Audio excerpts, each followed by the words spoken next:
കോഴിക്കോട് പന്തീരാങ്കാവിലെ വീണാ വിജയന്റെ Laker India corp എന്ന സ്ഥാപനത്തിൽ അടിമുടി ദുരൂഹത.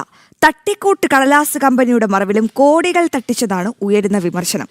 വിവരങ്ങളുമായി അനഘ ഹർഷൻ ചേരുകയാണ്. അനഘ, എന്തൊക്കെയാണ് ഈ കൊച്ചു കേരളത്തിൽ സംഭവിച്ചുകൊണ്ടിരിക്കുന്നത്? എന്തായാലും ഈ തട്ടിക്കൂട്ട് കമ്പനിയുടെ മറവിൽ വീണാ വിജയൻ ഒപ്പിച്ചത് കോടികളാണ് കേട്ടോ. അപ്പോൾ ഇതുമായിട്ട് ബന്ധപ്പെട്ട് കോഴിക്കോട് നിന്ന് നൽകാൻ കഴിയുന്ന ഏറ്റവും പുതിയ വിവരങ്ങൾ എന്താണ്?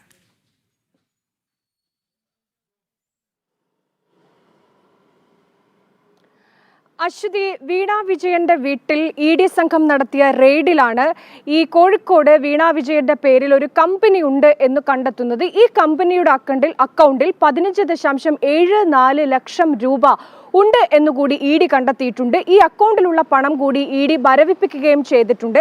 തുടർന്ന് നടത്തിയ അന്വേഷണത്തിലാണ് കോഴിക്കോട് ഇത്തരത്തിൽ പന്തീരാങ്കാവിൽ ലേക്കർ ഇന്ത്യ കോർപ്പ് എന്ന് പറയുന്ന വീണയുടെ നിയന്ത്രണത്തിലുള്ള ഒരു സ്ഥാപനമുണ്ട്. പക്ഷേ അവിടെ ആ സ്ഥാപനത്തിന്റെ പേരടക്കം ഒരു കടലാസ് കഷ്ണത്തിൽ എഴുതി ഒട്ടിച്ച നിലയിലാണ് എന്നുള്ളതാണ്. അതായത് ഒരു കറക്ക് കമ്പനി, ഒരു തട്ടിക്കൂട്ട് കടലാസ് കമ്പനിയാണ് വീണയുടെ ഈ പന്തീരാങ്കാവിലുള്ള ലേക്കർ ഇന്ത്യ കോർപ്പ് എന്ന് വ്യക്തമാണ്. ഈ സ്ഥാപനം ഒരു ഇരുനില കെട്ടിടത്തിന് ഒരൊറ്റ മുറിയിലാണ് ഈ സ്ഥാപനം പ്രവർത്തിക്കുന്നത്.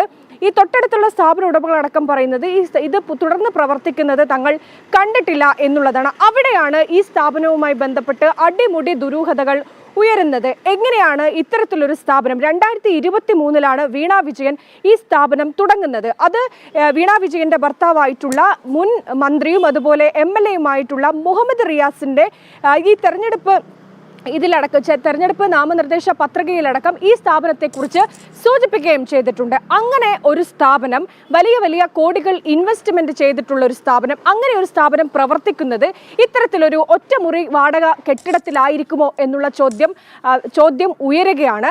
ഇതിന് ബന്ധപ്പെട്ടിട്ടാണ് പറയുന്നത് വീണാ വിജയൻ ഈ കമ്പനിയുടെ മറവിലും കോടികൾ തട്ടിച്ചിട്ടുണ്ടോ എന്നുള്ളൊരു ഗുരുതരമായിട്ടുള്ള സംശയം കൂടി ഉയരുന്നുണ്ട്.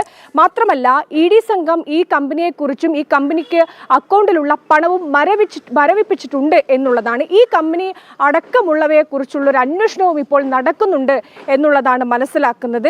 ഈ വീണാ വിജയൻ ഹവാല പണമിടപാടക്കം നടത്തി എന്ന് ED പുറത്തിറക്കിയ പ്രസ് നോട്ടിൽ അതിൽ കൃത്യമായി പറയുകയും ചെയ്യുന്നുണ്ടായിരുന്നു. അങ്ങനെയെങ്കിൽ ഇത്തരത്തിൽ കോഴിക്കോട് മുഹമ്മദ് റിയാസിന്റെ 5 സുഹൃത്തുക്കളെ ചോദ്യം ചെയ്യുകയും ചെയ്തിട്ടുണ്ട്. ഇവരൊക്കെ ബിസിനസ്സുകാർ കൂടിയാണ്. അങ്ങനെയെങ്കിൽ ഈ സ്ഥാപനവുമായി ബന്ധപ്പെട്ട് എന്ത് പണമിടപാടാണ് നടത്തിയത്, എന്ത് നികുതി വെട്ടിപ്പാണ് നടത്തിയത്, എന്ത് ഹവാല ഇടപാടുകളാണ് നടത്തിയത് എന്നുള്ള കാര്യമൊക്കെ വലിയ ഗുരുതരമായിട്ടുള്ള ചോദ്യങ്ങൾ ഉയരുകയും ചെയ്യുന്നുണ്ട്. എന്തായാലും ഈ കമ്പനിയുമായി ബന്ധപ്പെട്ട അടിമുടി ദുരൂഹതകളാണ് ഉയരുന്നത്.